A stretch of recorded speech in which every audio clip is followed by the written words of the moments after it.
प्रदेश के समस्त याची भाई और बहनों को जय हिंद। मित्रों, सबसे पहले मैं आप लोगों को आर्डर के बारे में अवगत कराना चाहता हूं। माननीय उच्च न्यायालय इलाहाबाद में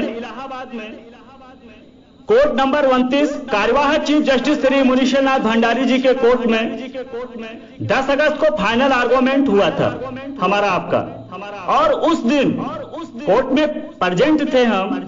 हमारे सामने श्री मुनीश्वर नाथ भंडारी जी के द्वारा 30 मिनट तक आर्डर लिखवाया गया था। इसलिए हम स्पष्ट शब्दों में कह सकते हैं कि हमारा आपका जजमेंट आर्डर रिजर्व नहीं हुआ था। हमारा आपका आर्डर कभी भी ओपन हो सकता है।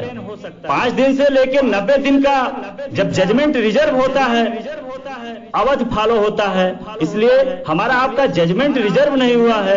आर्डर कभी भी ओपन हो सकता है। मित्रों, आज श्री मुनीश्वर नाथ भंडारी जी का बेंच कोर्ट नंबर 29 में नहीं बैठा था, इसलिए ज्यादा कुछ अपडेट नहीं मिल पाया है। कल जैसे ही कार्यवाहक चीफ जस्टिस श्री मुनीश्वर नाथ भंडारी जी का बेंच कोर्ट नंबर 29 में बैठता है, पूरी कोशिश किया जाएगा कि कल आर्डर आएगा, इस सप्ताह आएगा, कब आएगा, इसके बारे में पूरी जानकारी लेके आप लोगों को कल शाम तक अवगत कराया जाएगा। इसको लेके आप परेशान न रहिए। हमारा आर्डर कभी भी आ सकता है। जो 90 दिन का अवधि होता है, हमारे आर्डर पे कोई फॉलो नहीं करेगा। तो कल जैसा भी होगा, आप लोगों को कल शाम तक आप लोगों को अवगत कराया जाएगा। अब दूसरी बात जो निकल के आ रहा है, कई दिनों से मैं YouTube चैनल पे देख रहा हूं, ग्रुप में देख रहा हूं, तमाम व्यक्ति विशेष के द्वारा धरना के बारे में बताया जा रहा है। मित्रों, लगभग 3 वर्षों का मेरा भी एक्सपीरियंस है। लगभग 9-10 धरना में हम भी पार्टिसिपेट कर चुके हैं और कई धरना हम भी दिला चुके हैं। सिर्फ धरना देना बड़ी भारी बात नहीं होता है, धरना को सफल बनाना बड़ी भारी बात है। आप लखनऊ में आइए, 200-400-500 हजार अभ्यर्थियों को लेके यूको गार्डन से फिर रिटर्न अपने घर चले जाइए। इससे हमारा आपका समय बेकार जाएगा, हमारा आपका पैसा व्यर्थ जाएगा। एक जगहसाई होगा कि गए थे धरना देने, कुछ नहीं हुआ। इससे हमारा आपका मनोबल कम होगा, मनोबल क्षीण होगा। हमें आपको जो भी कार्य करना है, एक रणनीति के तौर पे कार्य करना है, चाहे वो धरना देना हो, चाहे माननीय सर्वोच्च न्यायालय दिल्ली का शरण लेना हो। जब तक हम आप एक रणनीति के तौर पे कार्य नहीं करेंगे, तब तक हमें आपको सफलता नहीं मिलेगा। सफलता या असफलता ये तो ईश्वर वालों के, ईश्वर पे डिपेंड है, जस अपजस परिणाम। लेकिन हमारा आपका जो प्रयास होना चाहिए, एक बेहतर होना चाहिए, रणनीति के तौर पे होना चाहिए। मित्रों, शायद आप लोगों को भूल गया होगा, लेकिन मुझे बहुत बेहतर तरीके से याद है 22 जुलाई की रात, और जीवन भर नहीं इसे भूलेंगे। मित्रों, 1:30 पे लखनऊ क्राइम ब्रांच के तमाम अधिकारियों के द्वारा हम लोगों को अरेस्ट कर लिया गया था। लगभग 18 से 20 घंटा तक हवालात में रखा गया था। मित्रों, वो दिन हमें कभी नहीं भूलेगा, और वो दिन हमें कुछ ना कुछ सिखा के गया है कि आगे जो भी कार्य किया जाए, एक रणनीति के तौर पे किया जाए, जिससे हमें आपको ऐसा क्षति भविष्य में ना पहुंचे। जरूर उससे हमें आपको सीख मिला। मित्रों, आप बहुत अच्छी तरीके से जानते हैं, धरना सरकार पे, शासन पे, प्रशासन पे काफी असर पड़ता है, इसमें दो राय नहीं है, नो डाउट।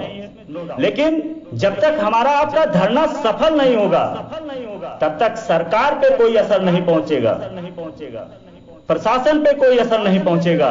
और सफल होने के लिए हमें आपको बहुत बड़ा संख्या में भीड़ इकट्ठा करना होगा, और भीड़ इकट्ठा करने के लिए हम आप जिस पीड़ा से ग्रसित हैं, उसी पीड़ा से 2015, 2018 ए, 2018 बी और अभी फिलहाल जो रिजल्ट घोषित हुआ है जेल बॉर्डर के अभ्यर्थियों का, वो भी उस पीड़ा से ग्रसित हैं। जब चारों भर्तियों के अभ्यर्थी एकजुट होके एक मंच पे आके एक डिसाइड करेंगे, एक सहमति के साथ लीगली तरीके से अनुमति लिया जाएगा, बहुत बड़ी संख्या में भीड़ इकट्ठा होगा, जो 7-8 हजार 10 हजार अभ्यर्थी इकट्ठा होंगे। वहां जाके शासन प्रशासन पे काफी असर पड़ेगा, दबाव पड़ेगा, और हमारा आपका जो लक्ष्य है, जो हम जिस बेस से लड़ाई लड़ रहे हैं, जल्द से जल्द हमें आपको सफलता मिलेगा। लेकिन हम 1500-400 अभ्यर्थी को लेके धरना देने जाते हैं, यूको गार्डन से फिर घर चले आते हैं, हमारा आपका सिर्फ पैसा व्यर्थ जाएगा, समय व्यर्थ जाएगा, गांव जवार या अन्य जगहों पे सिर्फ जगहसाई होगा, इसके सिवा कुछ नहीं होगा। जब तो हमें आपको एकजुट होकर धरना देना है, सफल बनाना है, तो सबको एक मंच पे आना होगा। जितने भी भर्तियों के अध्यक्ष हैं, नेतृत्व करने वाले हैं, जिम्मेदार व्यक्ति हैं, उनको खुद आगे आके एक डेट फिक्स करना होगा, एक सहमति के साथ एक मंच पे आके फिर हमें आपको सफल होने से कोई नहीं रोक सकता। कम से कम 5 से 6 हजार 7 हजार 8 हजार की संख्या में हमें लखनऊ में भीड़ इकट्ठा करना होगा भावी सिपाहियों का, तब जाके हमें आपको सफलता मिल सकता है। इस पे हम जरूर कार्य करेंगे। चारों भर्तियों के जो भी नेतृत्व करने वाले जिम्मेदार लीडर हैं, अध्यक्ष हैं, उनसे जरूर बात करूंगा। पूरी कोशिश करूंगा कि जल्द से जल्द एक डेट डिसाइड हो, सब एक मंच पे आए और प्रशासन से अनुमति लेके हम आप लगातार धरना पे बैठे, चाहे अनशन पे बैठे, तब जाके हमें आपको कामयाबी मिलेगा। बाकी धरना नहीं, इस भर्ती के लिए हम हमेशा आगे रहेंगे और रहे हैं। जहां प्रदेश के समस्त याची भाई और बहनों का सहमति होगा, वो उसमें मेरा भी सहमति होगा। कभी हानि और लाभ का हम नहीं सोचे हैं। जो भी कार्य होगा सबके हित में होगा, चाहे धरना देना हो, चाहे माननीय सर्वोच्च न्यायालय दिल्ली जाना हो, हर कार्य किया जाएगा, एक रणनीति के तहत कार्य किया जाएगा। कोई कार्य जल्दबाजी में नहीं किया जाएगा जिससे हमें आपको जगहसाई का शिकार बनना पड़े। पूरी कोशिश कल से करूंगा कि हर जो टीम के मेंबर हैं उनसे संपर्क किया जाएगा, चारों भर्तियों के, और एक डिसाइड डेट किया जाएगा। ये कार्य में 2-4-6 दिन विलंब हो सकता है, लेकिन जो भी कार्य किया जाएगा एक रणनीति के तौर पे किया जाएगा, जिससे हमें आपको सफल होने से कोई रोक ना पाए। तो धरना को लेके आप परेशान ना रहिए, पूरी कोशिश किया जाएगा इसे सफल करने के लिए। धरना देना आसान है, लेकिन धरना को सफल बनाना कठिन कार्य है। हम आप 8 से 9 धरना दिए हैं, उसका परिणाम आप लोग जानते ही होंगे। हर धरना में हमारे काफी भाइयों का पैसा भी व्यर्थ जाता है, समय भी जाता है, और जब तो हम आप सफल नहीं होंगे तो कोई मतलब नहीं निकलता। इसलिए रणनीति के तहत हर भर्तियों के अध्यक्षों से कल से संपर्क किया जाएगा और जल्द से जल्द इसका कोई एक डेट डिसाइड किया जाए। अब बात आता है सुप्रीम कोर्ट में, जो हमें आपको मानिए सर्वोच्च न्यायालय दिल्ली का शरण लेना पड़ सकता है। जब तो हमें आपको ना लेना पड़े तो सबसे बेहतर बात है।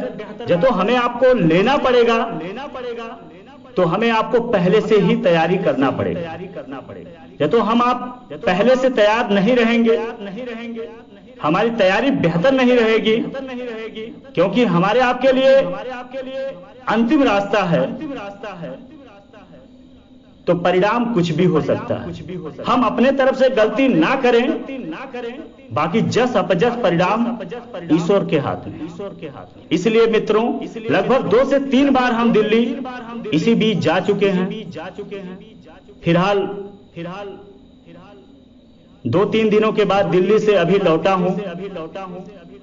काफी AORO से मुलाकात हुआ, जिसे हम जूनियर अधिवक्ता कह सकते हैं।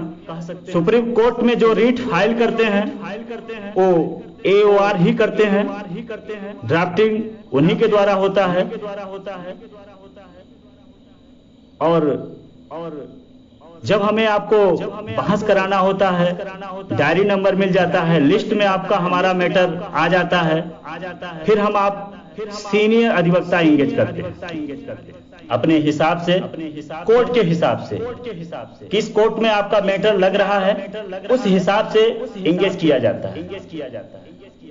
अभी हम आप डिसाइड नहीं किए हैं कि कौन से सीनियर अधिवक्ता इंगेज करेंगे, लेकिन जूनियर जो हमारे आम चाल भाषा में कह सकते हैं या AOR कह सकते हैं, दानिश जुबेर जी रहेंगे, क्योंकि इनके द्वारा 2011 SI सेम मैटर्स में ड्राफ्टिंग किया गया था।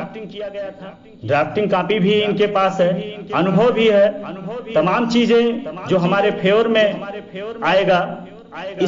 इसलिए हम दानिश जुबेर जी को चुने हैं। इन्हीं के द्वारा ड्राफ्टिंग होगा, फाइलिंग होगा।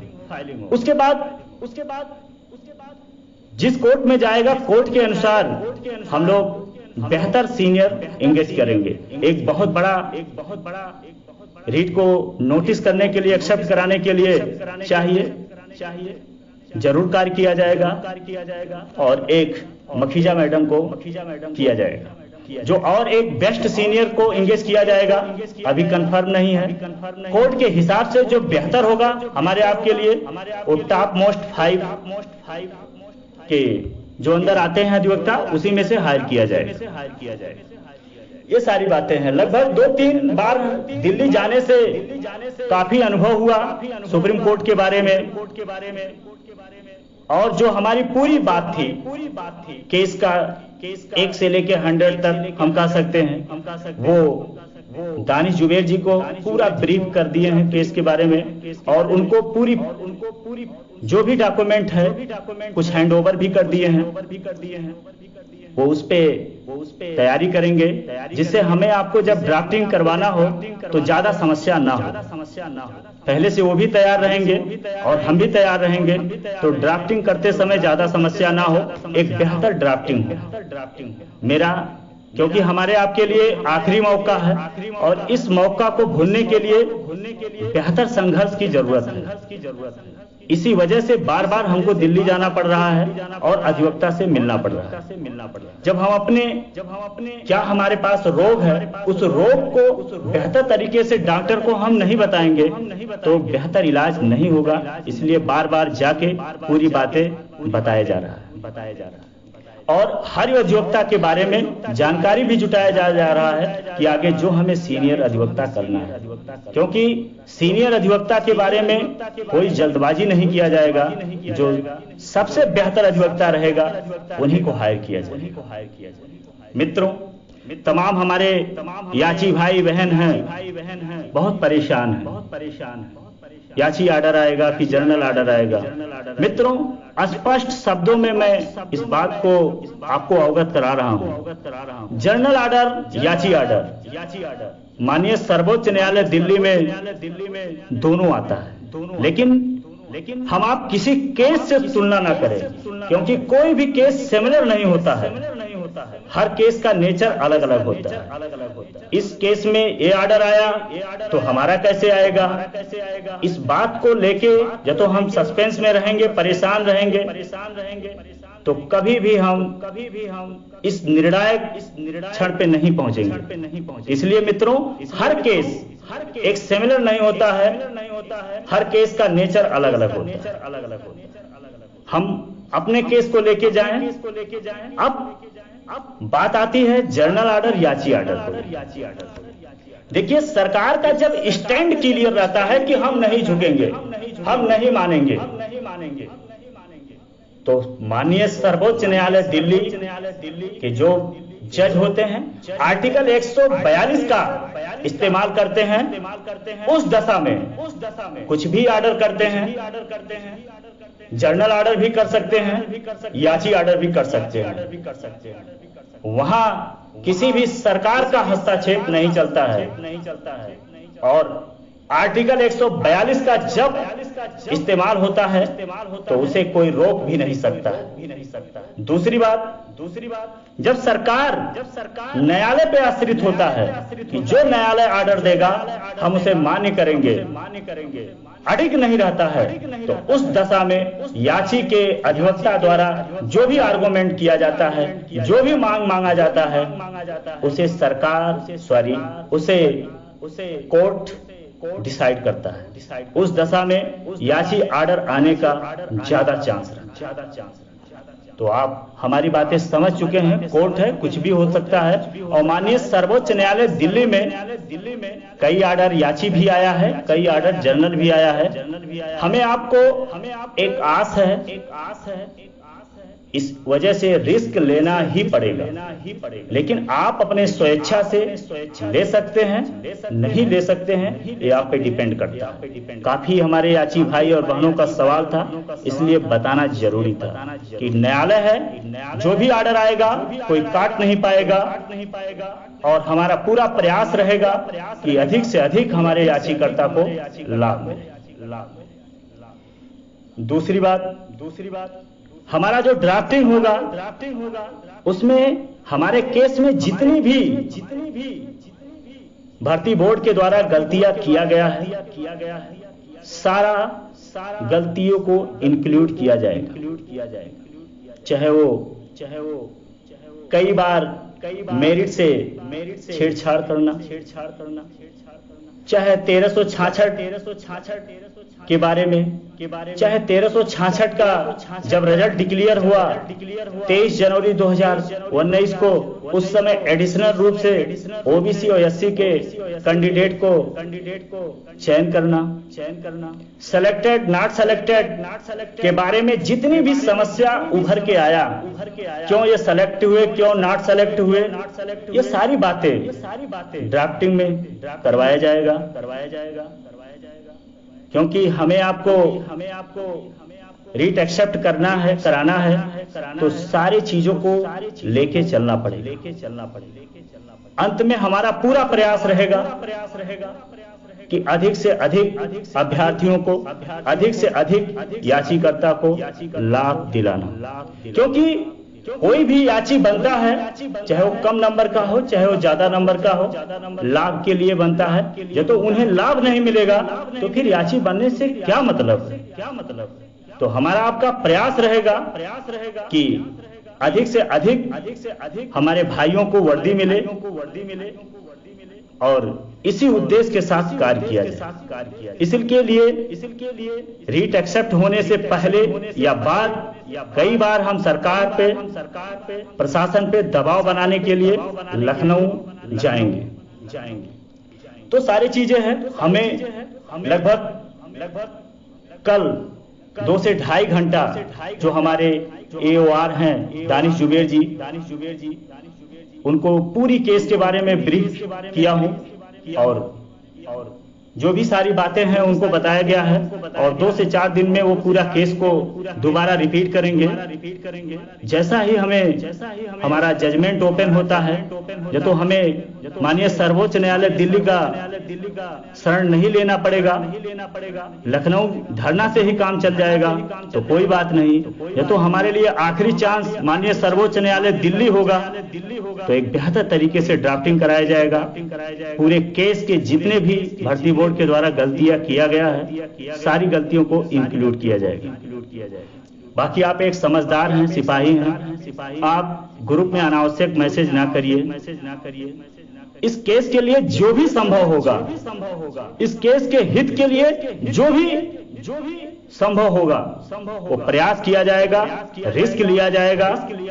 यह तो सिर्फ मेरे कुर्बानी से 3527 अभ्यर्थियों को वर्दी मिल जाएगा, तो जरूर मैं अपनी कुर्बानी दूंगा। मैं कभी भी ना तो पीछे हटा हूं, ना हटूंगा, ना किसी से डरा हूं, ना डरूंगा। इस भर्ती के लिए हर संभव कोशिश करूंगा कि अधिक से अधिक हमारे भाइयों को, हमारे याची भाइयों को वर्दी मिले, हमारा प्रयास रहेगा। हम आपके लिए जरूर लड़ूंगा और एक बेहतर लड़ाई लड़ूंगा, एक निर्णायक लड़ाई लड़ूंगा। इसके लिए कुछ भी कुर्बानी देना पड़े तो जरूर दूंगा, लेकिन मानूंगा नहीं जब तक शरीर में सांस रहेगा। चाहे उसके लिए हमें धरना देना पड़े, चाहे उसके लिए माननीय सर्वोच्च न्यायालय में जो भी संघर्ष करना पड़े करूंगा, लेकिन हटूंगा नहीं। एक बेहतर लड़ाई लड़ूंगा, छोड़ के भागूंगा नहीं। मेरे हाथ में परिणाम तो नहीं है, जस अपजस परिणाम ईश्वर के हाथ में है, लेकिन संघर्ष जरूर करूंगा, कोशिश जरूर करूंगा, भागूंगा नहीं बीच में। तो आप एक समझदार सिपाही हैं, ना तो धरना से मुझे डरना है। जो भी करना होगा, प्रदेश के जितने भी हमारे याची भाई बहन हैं, जो भी उनका निर्णय होगा उनके साथ एक साथ होकर काम करूंगा।